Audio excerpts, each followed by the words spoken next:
been a minute since we even sat down and just had something like this, man. Last time I did anything was with your brother and Spaceman. You know, welcome to Cyphers. Thanks for coming by. Appreciate it a lot, man. Trust me. As hard as it is, especially all these artists in Seattle, it's hard to get cats to come through and just sit and chop it up about them. Shit. You know, a lot of cats don't even got this. They don't got this. So, we're here talking about Lucciauno's album, him as a person, the company is under, and him being in Seattle and how he like it. Let's get to it. Just Me. What was you thinking? You already knew I was going to ask that one. Yeah, Just Me was more of... Look, I got to start back. When we were making this record, we were supposed to do like 10 different projects that got scrapped. Huh? And yeah, see, D Black did Behind the Dirt. And Behind the Dirt was the success of the Sport and Life compilation. Black at that point in time, and I guess you can still say now, was the face of the company. So the label didn't want me to go out there and make anything that would hurt me in the future. Yeah. But all I kept doing was making underground, shoot your mom in the back type music. And understandably, Divine Maye, who is the CEO, co-owner, or the owner of the company, he was understandably worried about the music. But D Black was in control of a lot of it. So we did a whole bunch of songs, and we did some real blingy type stuff.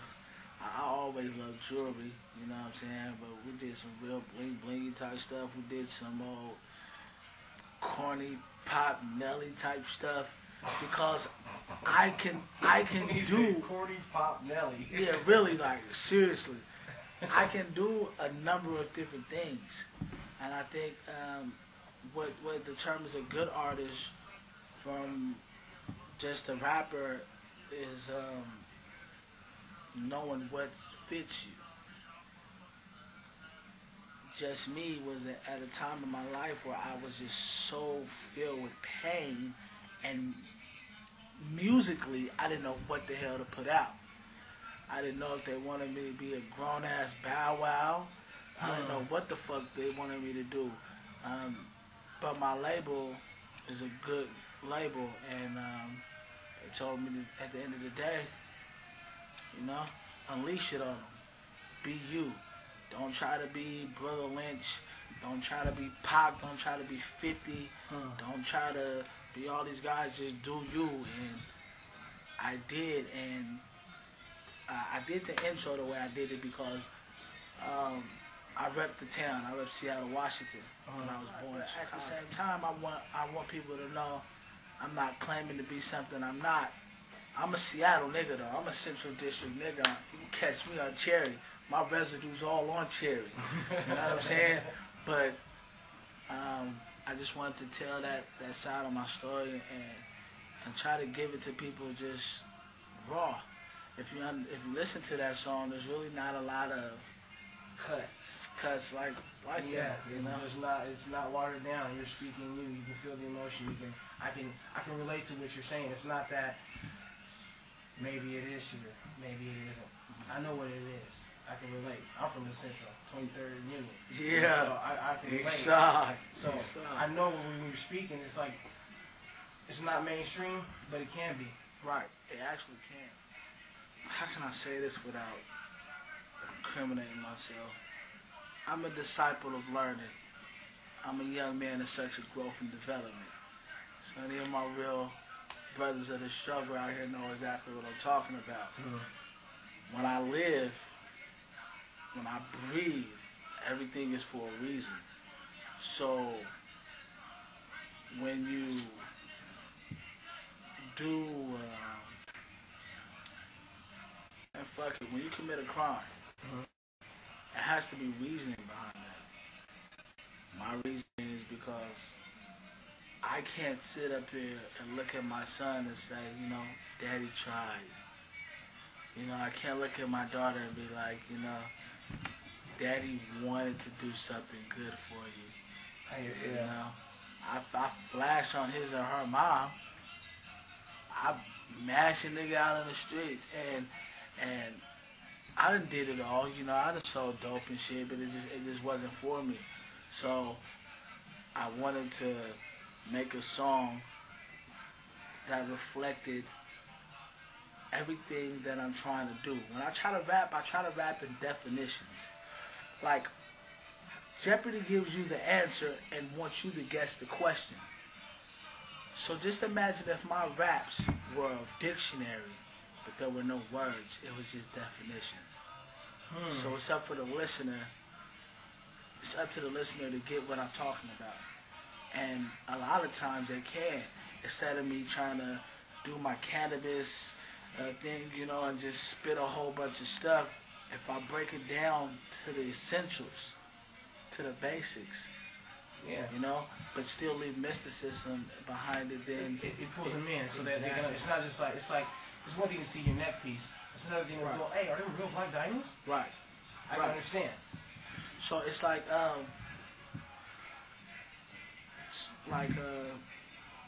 that's a hard song for me to talk about. Not that I won't. It's just before I go, I had Sonny on the hook. Sonny Bono. That's who that was? Yeah, that's Sonny Bono. Are you serious? Yeah, he's right there in the credits, man. Sonny Bono is. Hey, one shout out to that guy. I really dig. Hey, he's nuts.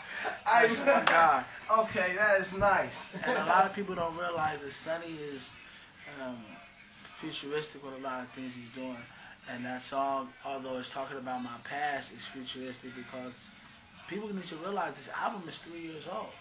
This album came out in 2007. Yeah, I know. You don't remember you gave it to me. So the issue about my struggles are still relevant today. So before I go, before I leave this earth, I'm going to do everything, whatever it takes. You know, whatever it takes. You know what I'm saying? To make sure that the goals that I set out are accomplished, or I gave it my last breath trying to meet those standards and those goals. No, Only Forgotten Son in its entirety is more like an autobiography. Like even when I'm talking about some real crazy shit, it's what's in my mind, so I'm not lying. Like really think about it. Like how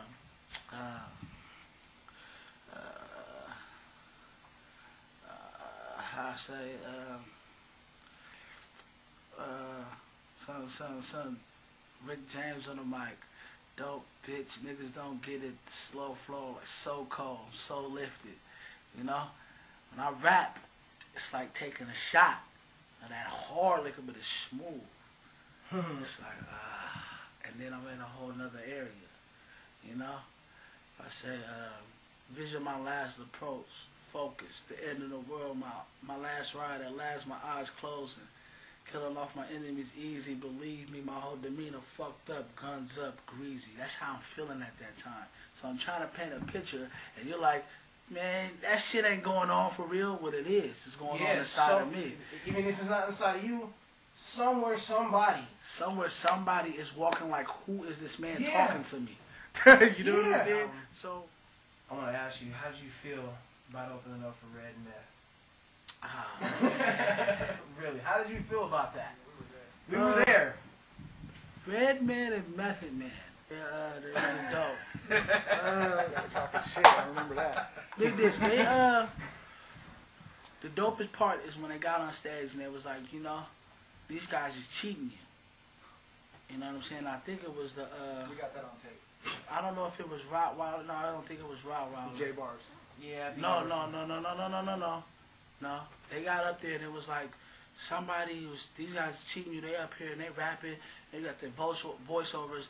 I'm gonna do this whole joint as much as I can without him hyping me, and with no backtracks.